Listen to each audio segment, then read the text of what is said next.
मित्र, या जगात ईश्वर असो वा नसो, तुम्ही विचार करण्याची गरज नाही. या जगात ज्या घडामोडी घडत असतात ती माणसंच करीत असतात.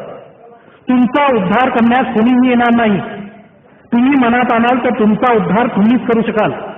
पंढरपूर, त्र्यंबक, काशी, हरिद्वार त्या ठिकाणी यात्रा करून, एकादशी, सोमवार वगैरे उपवास करून, शिवलीलामृत, शनी महात्म्य, गुरुचरित्र इत्यादी पोथ्यांची पारायण करून तुमचा उद्धार होणार नाही.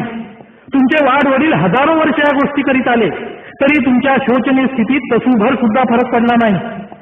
तुम्ही केलेल्या उपोषणांनी तुमची उपासमार कळली नाही. तेव्हा आता तुमच्या उद्धाराचा एकच मार्ग आहे आणि तो मार्ग म्हणजे राजकारण, कायदा. पोटभर अन्न, राहण्यात जागा, द्रव्यार्जनाचं साधन तुम्हाला मिळत नाही, याला कारण देव किंवा दैव दोन्हीही नाही. तुम्हाला अन्न वस्त्र देणं, निवासस्थान देणं, शिक्षण देणं हे देशातील कायदा करणाऱ्या सत्तेचं कार्य आहे. सर्व सुखांचा आधार कायदा आहे.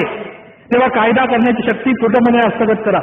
लक्षात ठेवा, समाज जागृत, सुशिक्षित व स्वाभिमानी असेल तरच त्याचं सामर्थ्य वाढेल. 100 दिवस मेंढरागत जगण्यापेक्षा एक दिवस का होईना पण सिंहासारखं जगलं पाहिजे.